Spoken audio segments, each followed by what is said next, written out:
Hello friends, आज हम अधिगम स्थानांतरण इस टॉपिक पे चर्चा करेंगे। ये यूपी टेट सी टेट का सबसे इम्पोर्टेंट टॉपिक है।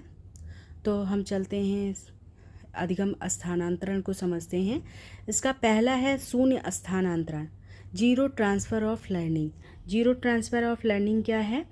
एक क्षेत्र में सीखा गया अधिगम दूसरे क्षेत्र में कोई हेल्प ना हो। जैसे हम साइकिल चलाना सीखकर इंग्लिश बोलना सीखें, तो इसमें साइकिल चलाना अलग है और इंग्लिश बोलना अलग है, तो इसमें शून्य स्थानांतरण हुआ।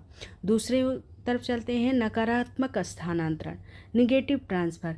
जब पहले का अधिगम बाद के अधिगम में बाधा उत्पन्न करे या बाद के अधिगम से पहले का अधिगम में बाधा उत्पन्न हो, तो वहाँ पे निगेटिव ट्रांसफ़र होगा, नकारात्मक स्थानांतरण होगा। एग्जाम्पल के लिए हम देखेंगे कि हम 10वीं कक्षा में हिंदी मीडियम तक पढ़े, उसके बाद हम 11वीं कक्षा से इंग्लिश मीडियम में पढ़ने लगे।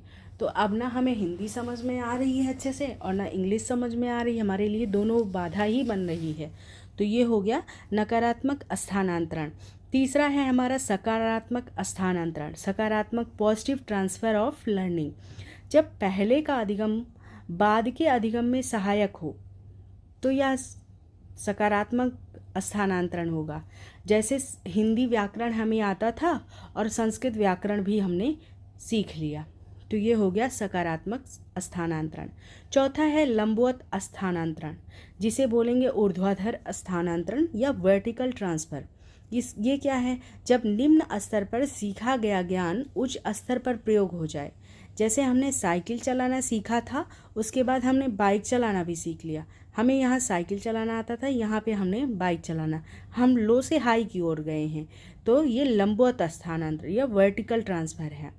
अब पांचवा है हमारा क्षैतिज स्थानांतरण। क्षैतिज स्थानांतरण है जब दो क्षेत्र के अधिगम आपस में किसी तरह का भी संबंध ना रखते हों, फिर भी एक का स्थानांतरण दूसरे में हो जाए। जैसे गणित के सूत्र भौतिकी या विज्ञान में प्रयोग हो जाए, तो वो होगा क्षैतिज स्थानांतरण। पार्श्विक स्थानांतरण की बात करेंगे तो इसे बोलेंगे लैटरल ट्रांसफ़र। जब एक परिस्थिति में सीखा गया अधिगम दूसरी परिस्थिति में भी प्रयोग हो जाए, तो वो क्षैतिज स्थानांतरण होगा। जैसे 3 धन 2 5 होता है और हमें अपनी किताबें लाइन से रखी हों, तो 4 हिंदी की किताबें, 1 इंग्लिश की किताब भी मिलाकर 5 होगा, तो ये पार्श्विक स्थानांतरण हो गया।